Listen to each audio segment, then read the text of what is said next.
Bonjour mesdames et messieurs, je viens vers vous vous présenter de ma part et du conseil municipal tous nos voeux pour la nouvelle année, les voeux surtout de réussite et de santé, surtout la santé. Avec ça, nous arriverons à faire quelque chose de bien une fois que nous aurons la santé. Il n'y a aucun problème.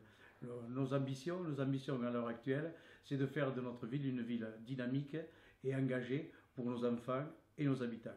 Voilà, quelque chose qui nous puisse aller tous ensemble avec les enseignants, avec les associations et avec l'enfance et jeunesse, tout ce qui peut donner de la vie à notre commune, aller tous de l'avant et pour le bien-être de tout le monde. Voilà. Je vais vous présenter tous les grands projets que nous avons le cours de l'année. Bon, bien sûr, comme tout le monde sait, notre grand projet, le projet phare de la commune, c'est une nouvelle école. La nouvelle école qui, financièrement, quand même, je dois dire, est très pesante. Mais nous en avions vraiment besoin, car l'école que nous avions était complètement en saturation.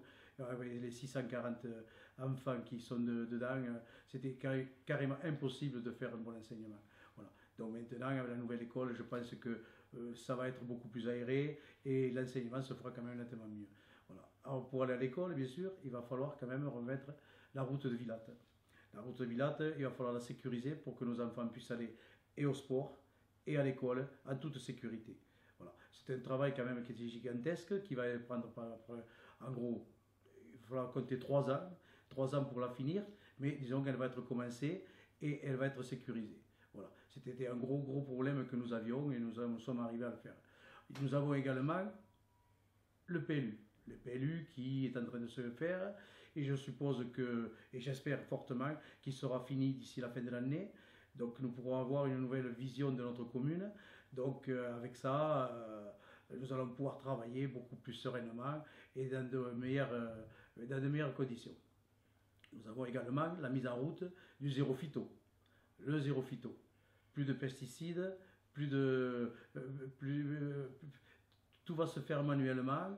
Donc ça va être quand même, nos services techniques, on va avoir beaucoup de travail en supplément, mais disons que pour la qualité de vie, l'environnement, notre santé, je pense qu'il faut y aller et nous sommes en train d'y aller dessus. Je vais vous présenter le CCAS, le Centre communal d'action sociale. Nous sommes à l'heure actuelle en train de refaire des locaux pour accueillir les personnes en toute confidentialité, que les personnes ne se sentent pas gênées, pour les recevoir. Donc en même temps, le CCAS va être structuré d'une personne de plus qui va venir nous prêter main forte pour accueillir les gens et s'occuper des personnes en difficulté.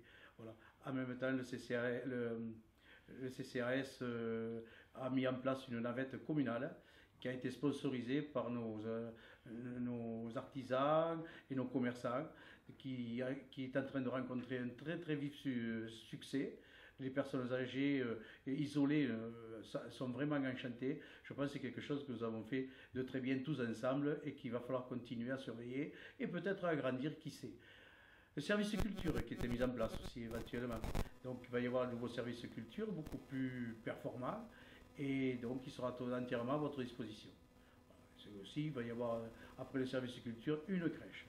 Une crèche de 24 berceaux qui va sortir de terre à partir du mois de mars et qui se situera juste derrière le centre Hermès.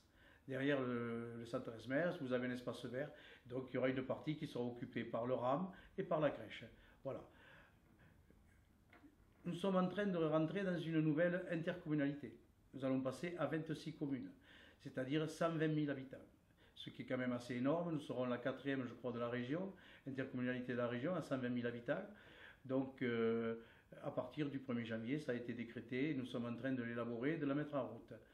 Les déplacements. Alors, les déplacements, je vous avais promis au début de mon mandat de m'occuper sérieusement du déplacement. Car une ville qui est enclavée, une ville qui ne peut pas bouger, est une ville qui va mourir et qui est en train de mourir.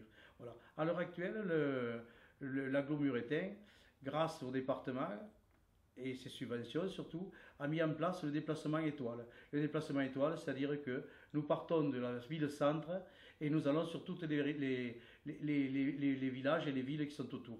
Voilà. C'est pour ça que nous appelons le déplacement étoile. Et nous avons la chance d'avoir Onne qui va être desservi par 12 allers et retours de la gare de Muret en bas à la zone industrielle.